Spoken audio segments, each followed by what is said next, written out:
Assalamualaikum warahmatullahi wabarakatuh. Salam sejahtera, salam Om Swastiastu, Namo Buddhaya, dan salam kebajikan. Kali ini kita akan mempelajari tentang dinamika litosfer dan dampaknya bagi kehidupan manusia. Atmosfer bumi atau angkasa adalah lapisan gas yang melingkupi bumi dan permukaannya sampai jauh di luar angkasa. Lapisan pertama adalah troposfer, lapisan kedua stratosfer, lapisan ketiga mesosfer, lapisan keempat termosfer, lapisan kelima eksosfer, dan yang terakhir adalah atmosfer.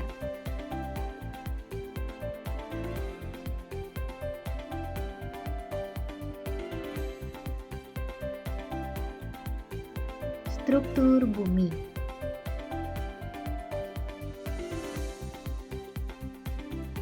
Terdiri atas beberapa bagian. Yang pertama ada crust sebagai kerak bumi, upper mantle atau mantel luar, lower mantle, mantel dalam, outer core, inti luar, dan inner core, inti dalam.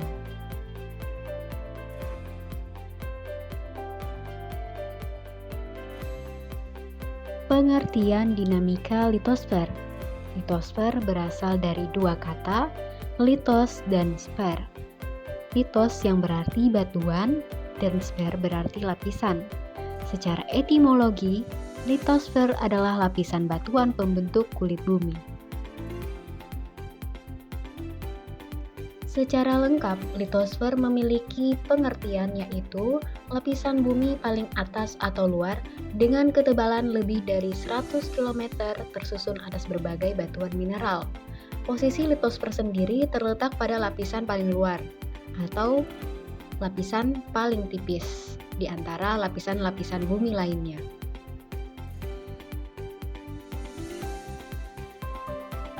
Dinamika litosfer adalah segala aktivitas yang terjadi di lapisan litosfer atau kulit bumi yang meliputi tektonisme, vulkanisme, seisme, dan tenaga eksogen. Salah satu contoh aktivitas seisme yang terjadi yaitu di Kota Palu, tepatnya di Sulawesi Tengah. Dapat kita cermati dari video tersebut bahwa aktivitas seisme dapat menyebabkan terjadinya patahan pada lapisan kulit bumi. Selanjutnya dapat kita lihat bahwa terjadi tektonisme di Aceh yang menyebabkan terjadinya tsunami pada tahun 2004 lalu. Gempa ini terjadi dipicu oleh interaksi antar lempeng Indo-Australia dan Eurasia.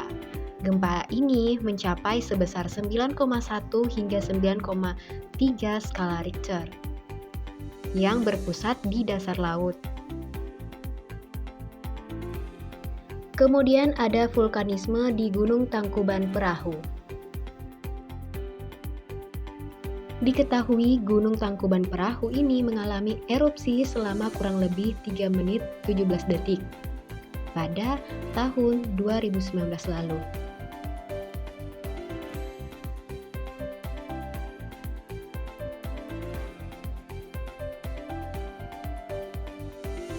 Selanjutnya, salah satu aktivitas tenaga eksogen yang terjadi adalah erosi yang terjadi di Cimahi. Erosi ini menyebabkan rumah-rumah warga pada hilir sungai secara langsung ambruk karena kikisan dari air sungai tersebut.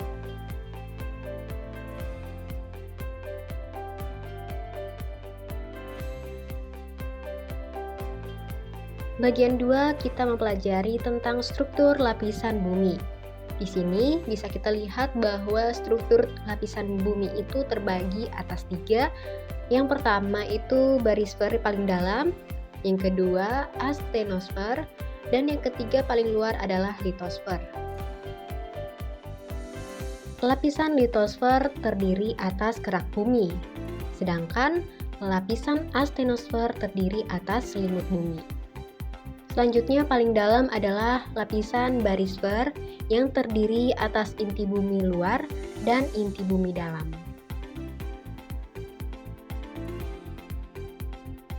Kita mulai dari lapisan paling dalam, yaitu barisfer atau core atau inti bumi. Nah, inti bumi ini terbagi atas dua bagian. Yang pertama adalah inti bumi bagian dalam sebagai inner core, dan yang kedua adalah inti bumi luar atau outer core. Inti bumi bagian dalam inner core memiliki ketebalan 1250 km dengan diameter 2500 km. Inti bumi dalam ini terdiri dari besi dan nikel padat dengan temperatur sebesar 4.800 hingga 6.000 derajat Celcius.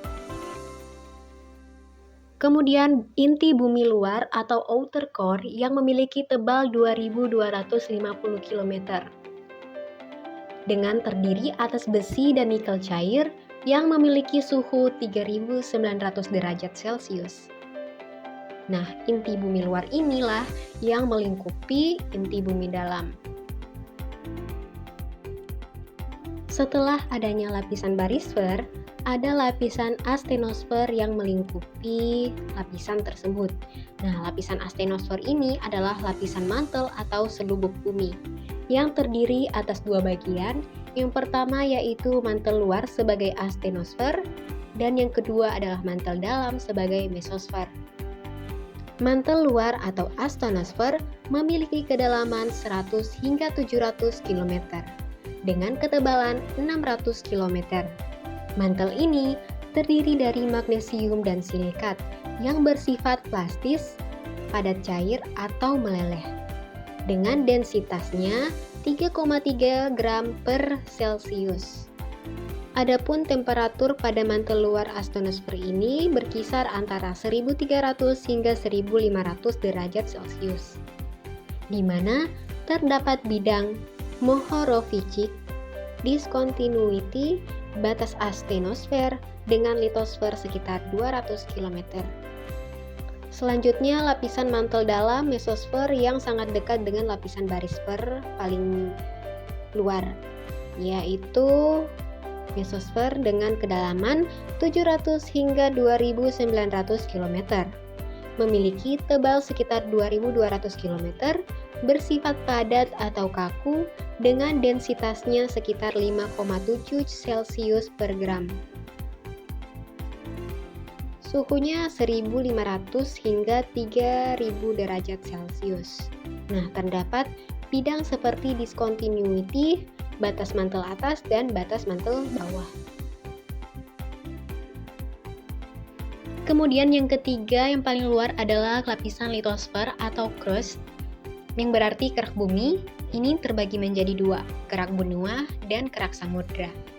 Kerak benua adalah lapisan terluar bumi yang berupa daratan, bersifat padat, terdiri dari batuan beku, granit bagian atas, dan beku basalt bagian bawah. Dengan ketebalan 20 hingga 15 km, memiliki usia yang sangat tua, 2 hingga 4 miliar tahun. Dengan densitas 2,6 gram per Celcius yang berwarna terang. Selanjutnya, kerak samudra. Kerak samudra adalah kerak bumi bagian kedua setelah kerak benua. Kerak samudra adalah lapisan terluar bumi berupa lautan, bersifat padat, terdiri dari endapan, laut bagian atas, batuan vulkanik bagian tengah, dan batuan beku gabbro dan peridotit bagian bawah. Dengan ketebalan 5 hingga 15 km. Usia dari kerak samudra ini sendiri berbeda jauh dengan kerak benua yang sudah sangat tua. Nah, usia kerak samudra jauh lebih muda, yaitu 180 juta tahun yang lalu, dengan densitas 3,0 gram per Celcius yang berwarna gelap.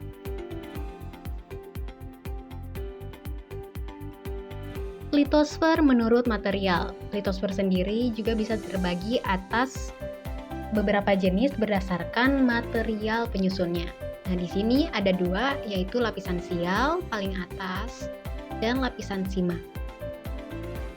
Nah, lapisan sial tersusun atas logam silisium dan aluminium. Dengan contoh batuannya yaitu sedimen, granit, andesit, dan metamorf. Kedalaman atau ketebalannya 0 hingga 35 km. Yang kedua, ada lapisan sima. Lapisan sima ini terdiri atas silisium dan magnesium dengan ketebalan sekitar 65 km. Kedalamannya 35 hingga 100 km.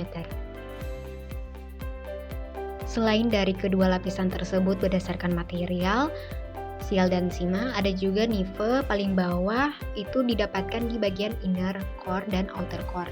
Nah, ini adalah nikel dan ferem atau besi. Siklus batuan. Pada slide ini kita akan mempelajari bagaimana sih batuan itu terbentuk. Pada awalnya, batuan beku ini berasal dari magma yang telah melalui proses pendinginan.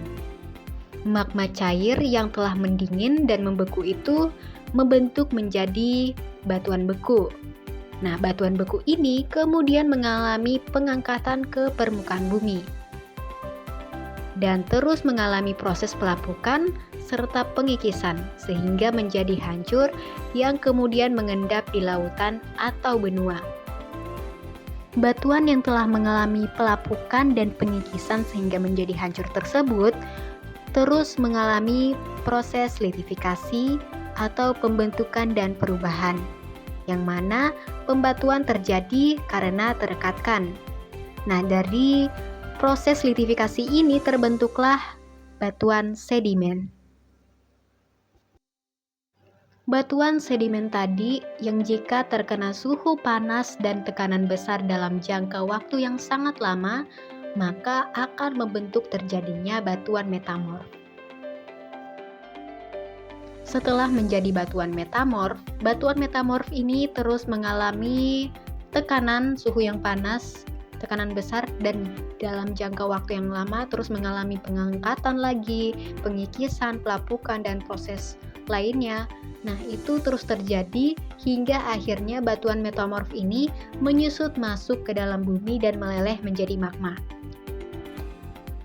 Setelah batuan metamorf ini menyusut dan meleleh menjadi magma, maka akan terjadi siklus kembali yaitu menjadi batuan beku, di mana batuan beku ini berasal dari magma yang telah melalui proses pendinginan.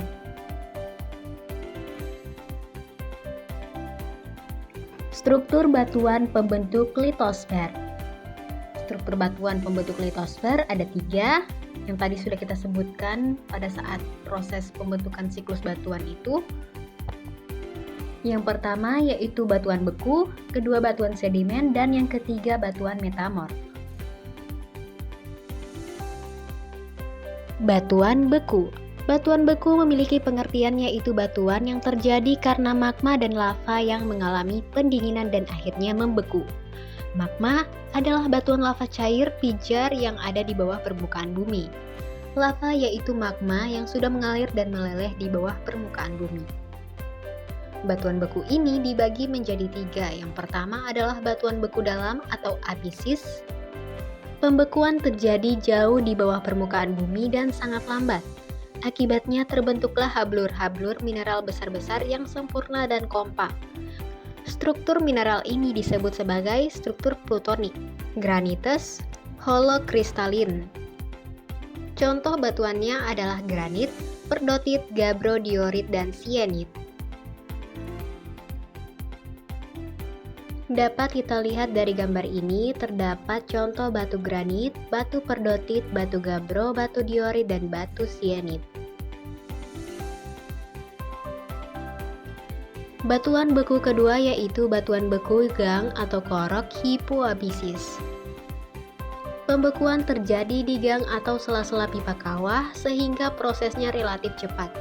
Pengkristalan kurang sempurna dan strukturnya porfirit. Contoh dari batuan beku jenis ini yaitu granit porfirit, diorit porfirit, dan sienit porfirit. Dari gambar di bawah ini kita bisa lihat bagaimana bentuk dari batu granit porfirit. Batuan beku jenis ketiga yaitu batuan beku luar atau efusi. Pembekuan ini terjadi di permukaan bumi dan sehingga prosesnya sangat cepat. Karena itu tidak sempat membentuk kristal dan hablur. Strukturnya disebut sebagai amorf atau tidak berbentuk. Contohnya adalah batu apung, basalt, andesit, dan obsidian. Pada contoh gambar tersebut, kita bisa melihat bagaimana bentuk dari batu apung. Adapun contoh secara luas dari sumber Amit Internasional, indianmark.com, beginilah bentuk dari batuan beku.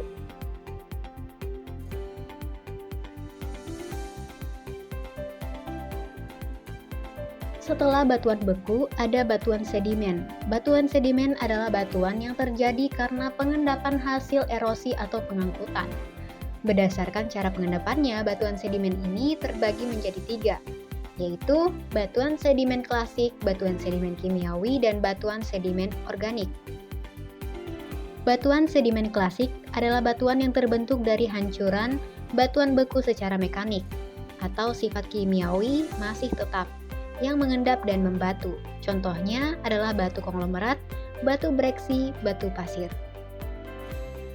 Batuan sedimen yang kedua yaitu batuan sedimen kimiawi yang merupakan batuan yang terjadi dari pengendapan hasil pelarutan batuan secara kimiawi, contohnya batuan kapur, dan yang terakhir adalah batuan sedimen organik, di mana batuan ini terjadi karena prosesnya secara organik, yaitu terjadi dipengaruhi unsur organik. Contohnya adalah batu bara, batu gamping, dan batu karang.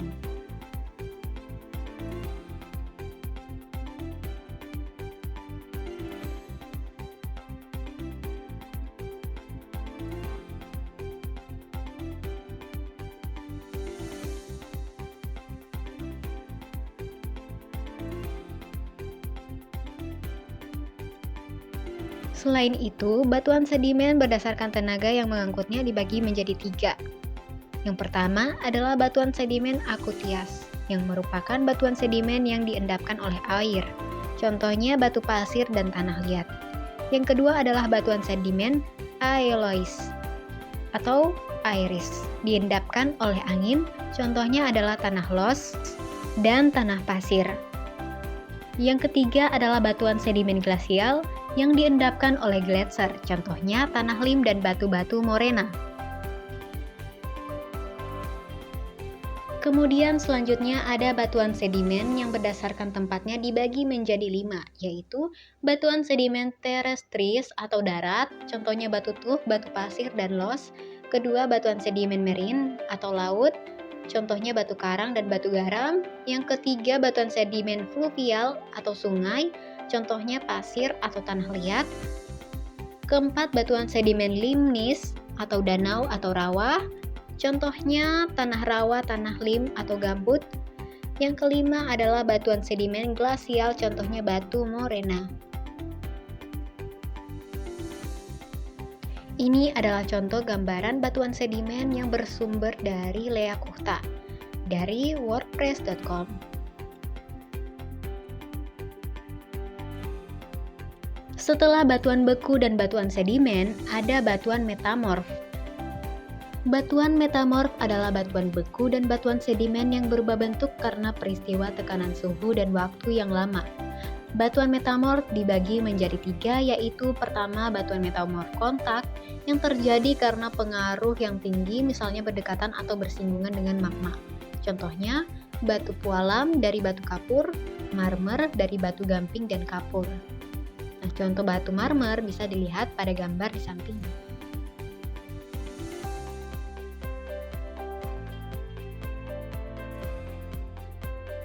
Batuan metamorf yang kedua yaitu batuan metamorf dinamo. Terjadi karena akibat tekanan yang tinggi dengan waktu yang lama. Batuan ini disebut juga sebagai batuan metamorf kinetis. Contoh dari batu ini yaitu batu sabak dari tanah liat dan batu antrasit dari batu bara muda. Contoh gambarnya adalah batu sabak seperti gambar di samping.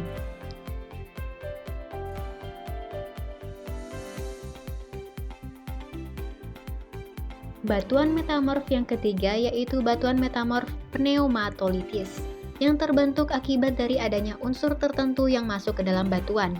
Contohnya adalah batuan kuarsa yang disusupi oleh unsur borium yang akan menghasilkan semacam batu permata atau turmalin, zamrud, atau batu topaz. Contoh batuan ini adalah batu kuarsa yang disusupi unsur borium yang akan menghasilkan semacam batu permata atau turmalin, zamrud, dan batu topaz. Contoh pada gambar di samping adalah batu zamrud.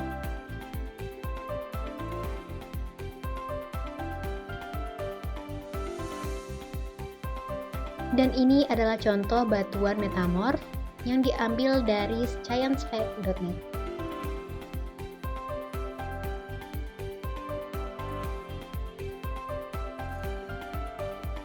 Sekian dan terima kasih. Semoga materi tentang dinamika litosfer dan dampaknya bagi kehidupan manusia dapat dipahami oleh semuanya.